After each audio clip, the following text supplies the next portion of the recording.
Difficile en 2021 de se démarquer sur un segment ultra concurrentiel comme celui des SUV compacts. Alors pour la 5e génération de son Sportage, Kia a décidé d'oublier les formes un petit peu rondouillardes et de passer, comme vous pouvez le voir, à un style très agressif, très différent de ce qui se fait aujourd'hui.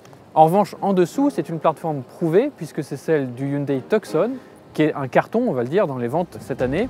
Alors, qu'est-ce que ça vaut en version Kia aujourd'hui ? On essaye la version hybride 230 chevaux en finition GT Line très haute donc. On prend tout de suite place à bord de ce nouveau Kia Sportage. Mais d'abord, n'oubliez pas de vous abonner à notre chaîne, nous laisser un petit pouce sous la vidéo et bien sûr nous retrouver sur les réseaux sociaux et sur autoplus.fr.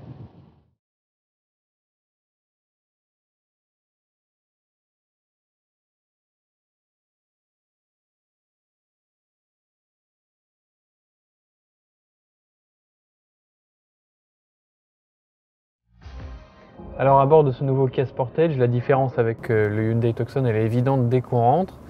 Et notamment au niveau de ce bandeau avec deux écrans de 12,3 pouces qui fait très premium, très techno dès qu'on rentre dans la voiture. Donc ça c'est assez réussi. Ils sont très personnalisables, surtout au niveau du combiné en changeant les modes de conduite. Et sur cette finition GT Line, vous avez évidemment accès de série à toutes les aides à la conduite de ce segment. On a aussi des sièges chauffants et ventilés de série, le volant chauffant, bref, tout le confort moderne. La finition, quant à elle, elle est tout à fait correcte aussi. On a beaucoup de matériaux moussés un petit peu partout. Et une petite spécificité de ce Kia Sportage, un bandeau en dessous de l'écran central qui peut à la fois servir de raccourci pour l'écran et de commande de climatisation si vous appuyez simplement sur le petit bouton. Alors c'est un petit peu déroutant au début parce que ça reste un écran et donc c'est pas toujours facile de savoir sur quel bouton on a appuyé, mais comme les touches ne bougent pas, eh bien on s'y fait assez rapidement. Un petit point sur les rangements, il y en a quand même pas mal dans la console centrale, mais les bacs des portes sont un petit peu étroits, un petit peu dommage. Un dernier petit bémol, l'assise des sièges qui est un petit peu ferme. On passe tout de suite à l'arrière. À l'arrière de ce Kia Sportage, eh bien, vous le voyez tout de suite, c'est bien habitable. Alors l'empattement gagne 1 cm, donc c'est pas vraiment une grosse différence par rapport au modèle précédent, mais on est quand même bien installé au niveau des jambes et au niveau de la tête. Et surtout, on retrouve pas mal de petites attentions à l'arrière de ce Kia Sportage, comme notamment les ports USB dans le dossier des sièges, et surtout les sièges arrière qui sont chauffants dès le 3e niveau de finition, et qui sont inclinables au niveau du dossier, comme ceci. Donc vraiment très bien installé. Encore une fois, comme à l'avant, l'assise est un petit peu ferme, mais rien de rédhibitoire.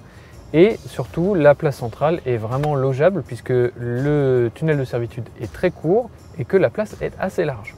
Un petit mot pour finir sur le volume de coffre qui est établi par Kia à 587 litres sur cette version hybride classique. C'est quand même dans la moyenne supérieure du segment, donc très bien. Il est également modulable et sur cette version GT Line, le haillon est motorisé.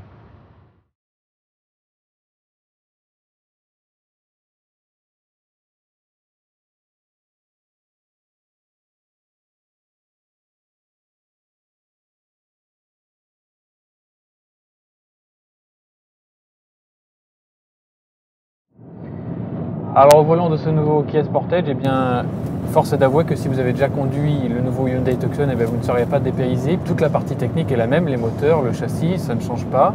Donc ici aujourd'hui on essaye la version hybride classique de 230 chevaux, qui est faite d'un moteur à essence de 1,6 litre et d'un petit moteur électrique, et qui, eh bien, on ne l'a pas encore passé entre les mains du labo pour cette version Kia Sportage, mais du côté du Hyundai Tucson, on sait qu'elle est très probante puisque en plus des performances tout à fait honorables avec 230 chevaux, eh bien, elle est très très bonne en économie d'essence. On l'a mesurée en moyenne à 6,9 litres et surtout en ville à 5,9 litres, ce qui est quand même assez excellent. Pour le reste, on l'a dit tout à l'heure, en termes de vie à bord, eh bien, l'équipement est quand même très complet.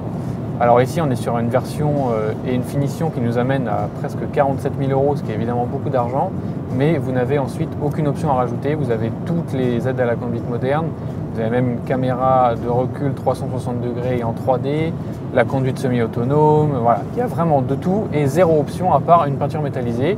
Et en plus de ça, la garantie classique de Kia qui dure 7 ans ou 150 000 km. Donc d'un point de vue rapport qualité-prix, franchement, c'est très probant ce nouveau Kia Sportage, avec donc un look assez différent d'un Tucson et un intérieur peut-être un peu plus impressionnant. Alors après, au volant, c'est pas tout à fait parfait non plus. On l'a dit, les assises sont un petit peu fermes. C'est un petit peu la même chose avec la suspension également sur route. En ville, ça suffit sans trop de soucis. La sonorisation, elle est quand même franchement réussie, on peut le dire. Il y a un petit peu de bruit d'air au niveau des rétros, mais on n'entend pas du tout des bruits de roulement et franchement, le reste est très bien maintenu. Le moteur, même quand il monte dans les tours, ça reste assez contenu aussi. Donc pas de soucis de ce côté-là. En conclusion donc, est-ce que ce Kia Sportage ça va devenir une nouvelle pépite d'un segment très très concurrentiel? Eh bien ça va dépendre un petit peu de vous parce que, on l'a dit, il est très proche d'un Hyundai Tucson qui lui, on le sait, est une belle réussite et en termes de vente et en termes d'agrément. Mais il y a ce look qui est très différent, donc si vous aimez, eh bien ça sera effectivement une belle réussite. Si vous n'aimez pas, ça sera un petit peu le contraire et surtout que les prix sont calqués aussi sur le Tucson, donc pas vraiment de différence là non plus. Il y aura donc une rivalité entre ces deux à tous les niveaux.